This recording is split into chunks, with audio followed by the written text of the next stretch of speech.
پتھر اٹھایا ہے، رسول اللہ صلی اللہ علیہ وسلم کی طرف دے مارا ہے، اللہ کے رسول صلی اللہ علیہ وسلم نے صبر کا اور تحمل کا دامن ہاتھ سے نہیں چھوڑا۔ جو گستاخی اس نے کی تھی، رسول اللہ صلی اللہ علیہ وسلم کے ہاتھ نعوذ باللہ ٹوٹنے کی بات کی تھی، تب لک یا محمد کہہ کر اس نے انداز تخاطب اپنایا تھا، تو اللہ کے رسول صلی اللہ علیہ وسلم کے صبر کی وجہ سے وحی آئی، حضور پاک پر وحی اتری۔ یہ وحی کیوں اتری ہے؟ اس کی وجہ یہ ہے رسول اللہ نمائندہ خدا ہے، ہمارے مصطفیٰ نمائندہ خدا ہے، جو جس کا نمائندہ ہوتا ہے اس کی نمائندگی کرتا ہے۔ اگر نمائندے پہ اعتراض آئے، وہ جن کو ریپریزنٹ کر کے، جن کی نمائندگی کر کے بات کر رہا ہوتا ہے وہی بات کرتے ہیں۔ حضور پاک علیہ السلام اللہ کے نمائندے، اللہ رب العزت نے جواب میں فرمایا تبت یدا ابی لہب و تب، ابو لہب حضور پاک کے ہاتھ ٹوٹنے کی بات نہیں کر، بلکہ تیرے دونوں ہاتھ ٹوٹ جائیں گے۔ یاد رکھنا ما اغنا عنہ مالہ وما کسب، تو آج اپنے پیسے پر نخرہ اور اپنے پیسے پر گھمنڈ کر کے یہ بات سمجھ رہا ہے میں بڑا برگر فیملی سے ریلیٹڈ ہوں، میرے پاس بڑی مال اور دولت ہے، میرے پاس پیسے کی فراوانی ہے اور میں بزنس مین ہوں، لہٰذا میں یہ کروں گا اور وہ کروں گا۔ کہا جی نہیں، ما اغنا عنہ مالہ وما کسب، جو تو نے کمایا۔ جب آپ دعوت کے میدان میں آگے چلو گے، آپ پہ مشکل آئے گی، آپ دعوت نہیں چھوڑو گے اور دین پر صبر کر کے دعوت کو آگے پھیلاؤ گے، آپ کے لیے اللہ کی تائید آئے گی۔ حضور پاک علیہ الصلوۃ والسلام، توجہ جزاکم اللہ، میں نعرے کی قدر کرتا ہوں، میرے بیان کو سبق سمجھ کے سننا میرے دوستو۔ حضور پاک علیہ الصلوۃ والسلام کی سیرت میں ہمیں ایک بات مزید بھی سمجھ آتی ہے۔ حضور اقدس صلی اللہ علیہ وآلہ وسلم نے جب دعوت دی ہے، لہجہ نرم رکھا ہے، موقف گرم رکھا ہے۔ لہجہ نرم کا معنی بات کو دلیل سے پیش کرنا، موقف گرم کا معنی دلیل کی دنیا میں بات کرنا کہ اگلا بات توڑ نہ سکے۔ اللہ کے رسول نے توحید کی دعوت کو پھیلانے میں اپنا جان مال وقت لگایا ہے۔ جب باطل نے دیکھا ہم اس کو ظلم کے ہتھ کنڈوں سے نہیں روک سکے تو وہ لالچ دینے پہ آئے ہیں۔ حضور پاک کو لڑکیوں کی آفر ہوئی ہے، حکومت کی آفر ہوئی ہے، بال و دولت کی آفر ہوئی ہے۔ یہ مکہ کے لوگ حضرت ابو طالب کے پاس آئے ہیں، حضور پاک علیہ السلام کے چچا حضرت عبد مناف حضرت علی المرتضی رضی اللہ عنہ کے والد ہیں، حضور پاک کے شفیق چچا ہیں، ان کی خدمت ہے، ان کا ایک جذبہ ہے، ان نے سرپرستی کی ہے۔ اللہ کے رسول کا بچپن ایسے ان کی سرپرستی میں یوں بڑا چلا اور بڑا ہے۔ حضور پاک کے چچا کو کہا انہیں خاتون چاہیے، خوبصورت سے خوبصورت، جس عورت پہ ہاتھ رکھیں ان کے ہاں دے دی جائے گی۔ انہیں مال و دولت چاہیے، ان کے قدموں میں بالکل قدموں میں دولت کو رکھ کے ڈھیر کر دیا جائے گا۔ انہیں سلطنت، حکومت و ساورنٹی چاہیے، تو ہم ان کو حکومت دینے کے لیے تیار ہیں، لیکن ہمارے بتوں کو، لیکن ہمارے معبودان باطلہ کو، لیکن ہمارے شرک کی نفی نہ کریں۔ چچا نے یہ آفر اللہ کے رسول صلی اللہ علیہ وسلم کو سنائی ہے۔ امام ابن حشام لکھتے ہیں اللہ کے رسول نے لہجہ نرم اور موقف گرم کے اصول کے تحت اپنے چچا کو فرمایا یا امی لو وضع الشمس علی یمینی والقمر علی یساری الا ان اترک ھذا الامر۔ چچا یہ کون سی آفر ہے؟ یہ تو دنیا کی چند چیزیں ہیں، آسمان پہ چمکتا سورج، آسمان پہ چمکتا چاند اتار لائیں، میرے ہاتھوں پہ رکھ کے کہیں تو سیاہ سفید کا اس کا مالک ہے، جسے چاہے طلوع کر دے، جسے چاہے غروب کر دے۔ ان کی طاقت تو نہیں ہے بالفرض والمحال، اگر یہ طاقت بھی مل جائے اور مجھے سورج اور چاند کا آقا بنا کے سورج اور چاند کو میرا غلام بنا دے، الا ان اترک ھذا الامر، شرط معاہدے کی یہ ہو، دلیل سمجھوتے کی یہ ہو کہ میں دعوت دین چھوڑ دوں گا، ما ترکتہ، میں انہیں زمین پہ دے ماروں گا، دعوت نہیں چھوڑوں گا۔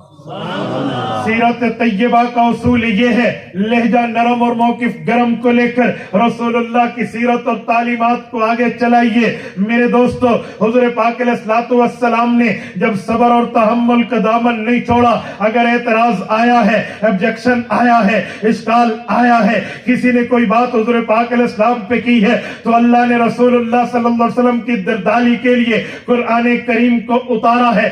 آپ اور تو چھوڑیے، آپ آخری پارہ اٹھائیں، اٹھائیں, سورت والضحا اٹھائیں, ان صورتوں کے ترجمے اور تفسیر کو کسی عالم سے سمجھ جائیں تو آپ کو سمجھ آئے گی. ایک خاتون کو پتا چلا اللہ کے رسول فترۃ الوحی کے زمانے میں ہے. فترۃ الوحی کا زمانہ اسے کہتے ہیں جب اقرا بسم ربک الذی خلق یہ پہلی وحی اتری تھی. سورت علق کی 5 آیتیں اتری تھی, اس کے بعد کچھ عرصے تک وحی بند ہو گئی تھی. اسے فترۃ الوحی کا زمانہ کہتے ہیں. اس پیریڈ کے دوران اللہ کے رسول صلی اللہ علیہ وسلم وحی کا انتظار فرماتے تھے. اللہ اپنی حکمت تکوینیہ, حکمت بالغہ, حکمت کاملہ کی بنیاد پر وحی نہیں بھیج رہے تھے.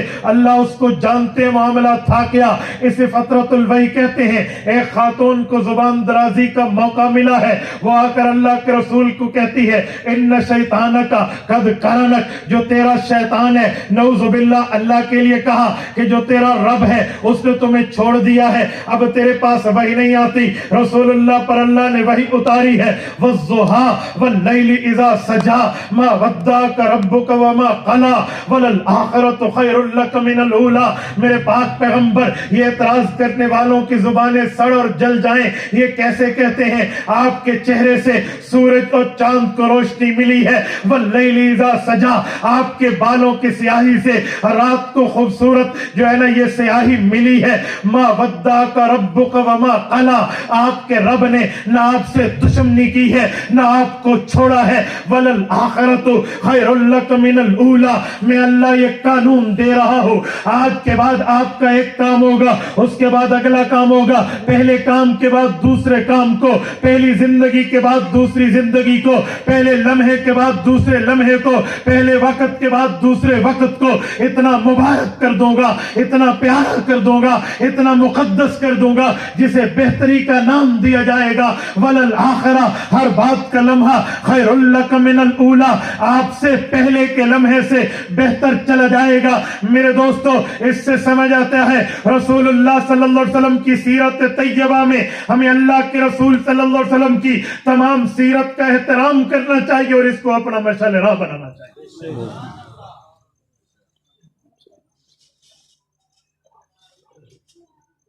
بات آئی ہے تو میں ایک جملہ کہہ دوں, وَلَلْآخِرَةُ خَيْرٌ لَكَ مِنَ الْأُولَى. سید الفقہاء والمحدثین, صحابہ کرام کے شاگرد, صحابہ کے بعد اس امت کی رہبری کرنے والے, ایک عظیم نابغہ روز شخصیت کے مالک حضرت امام ابو حنیفہ نعمان بن ثابت رحمہ اللہ کا یہ مستدل ہے آیت وَلَلْآخِرَةُ خَيْرٌ لَكَ مِنَ الْأُولَى. اللہ کے رسول صلی اللہ علیہ وسلم کے لیے اللہ نے یہ قانون بنا دیا ہے, رسول اللہ کی بات کی زندگی پہلی زندگی سے بہتر ہے. امام اعظم ابو حنیفہ رحمۃ اللہ علیہ جب قرآن اور حدیث سے مسائل شریعت کو لکھ کے امت کی رہنمائی کے لیے دین اسلام کو مدون کر رہے تھے, لکھ رہے تھے, تو اس آیت کو اپنا استدلال بنایا کہ ہم اللہ کے رسول کی تمام زندگی کا احترام کریں گے, لیکن عمل اس پہ کریں گے جس کو کر کے حضور اس دنیا سے گئے ہیں. اگر حضور پاک علیہ السلام نے پہلی زندگی میں کوئی عمل کیا ہوگا مستحسن ضرور ہوگا, قابل احترام ضرور ہوگا. اگر اللہ کے رسول نے اسے چھوڑ دیا وہ قابل عمل نہیں ہوگا, قابل عمل وہ ہوگا انما نؤخذ الآخر بالآخر, ہم وہ دلیل لیں گے جس پہ حضور پاک علیہ السلام کی وفات ہوئی ہے, جس چیز کو لے کر حضور پاک اس دنیا سے گئے ہیں. مثلا اگر اللہ کے رسول کی زندگی میں دیکھیں رسول اللہ صلی اللہ علیہ وسلم نے شمال کی طرف منہ کر کے نمازیں پڑھی ہیں, لیکن ہم نے نہیں لینا کیوں, وللآخرۃ خیر لک من الاولی کے اصول کے تحت اللہ کے رسول کو اللہ نے فرمایا فلنولینک قبلۃ ترضاها فول وجهک شطر المسجد الحرام. اب قبلہ بیت اللہ ہے, قیامت تک کے لیے ہے. اللہ کے رسول نے ہمیشہ اس قبلے کو اپنا قبلہ بنایا, بیت المقدس کو چھوڑ دیا, امت نے چھوڑ دیا ہے. امام اعظم ابو حنیفہ رحمۃ اللہ علیہ فرماتے ہیں سب سے پہلے نماز میں کلام جائز تھا, سلام جائز تھا, گفتگو جائز تھی. مثلا کوئی صحابی آتا وہ اللہ اکبر کرنے سے پہلے اپنے ساتھی سے نماز اور جماعت کی صف میں مخاطب کر کے پوچھتا میرے بھائی السلام السلام علیکم، وہ کہتا وعلیکم السلام، کون سی رکعت چل رہی ہے؟ جی ایک رکعت ہو چکی ہے، آپ لیٹ آئے ہیں، اب دوسری رکعت ہے۔ وہ اللہ اکبر دوسری رکعت کی نیت میں شامل ہو جاتا۔ عبداللہ ابن مسعود رضی اللہ عنہ فرماتے ہیں، سیاستہ کی روایت ہے، فرمایا ایک بار اللہ کے رسول نماز میں مشغول تھے، میں آیا، میں نے سلام کیا، اللہ کے رسول نے جواب نہیں دیا، میں دل میں سوچنے لگا عبداللہ کوئی غلطی ہو گئی، عبداللہ کوئی خطا ہو گئی، عبداللہ کوئی گناہ ہو گیا۔ اللہ کے رسول کی زبان اقدس سے تجھے جواب نہیں ملا، اس کا مطلب ہے حضور پاک ناراض ہے۔ اوے میں دنیا کی ناراضگی تو برداشت کر سکتا ہوں، دنیا کی دشمنی تو مول لے سکتا ہوں، لیکن رسول اللہ کی ناراضگی میں کیسے برداشت کر پاؤں؟ دل ہی دل میں خود سے مخاطب ہے، خود ہی یہ جملہ کہہ کر گنگنا رہے ہیں۔ اللہ کے رسول نے سلام پھیرا، فرمایا اے عبداللہ، اللہ نے آیت اتاری ہے وَقُومُوا لِلَّهِ قَانِتِينَ، اللہ کے سامنے مؤدب بن کے ٹھہرو۔ اب کلام و سلام کی اجازت نماز میں نہیں ہے۔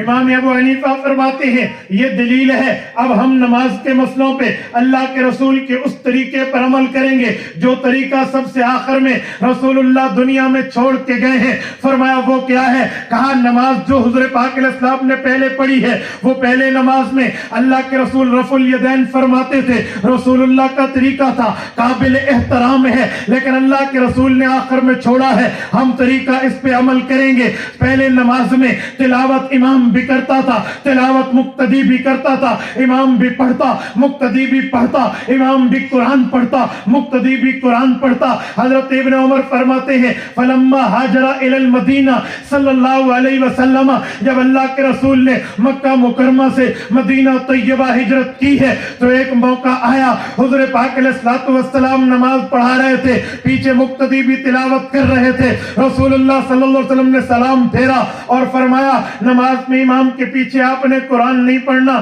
بلکہ آپ نے کیا کرنا ہے؟ فرمایا آپ نے یہ کرنا ہے جب امام نیت کرے تم بھی نیت کرو، جب امام قرآن پڑھے تم چپ کر جاؤ، وہ رکوع کرے تو تم رکوع کرو۔ امام ابو حنیفہ فرماتے ہیں ہم بھی یہ آخری مسئلہ لے کر اسی پر عمل کرتے ہیں۔ ایک موقع آیا، امام اعظم ابو حنیفہ نے دلیل دی ہے، جب آپ اور ہم نماز پڑھتے ہیں، نماز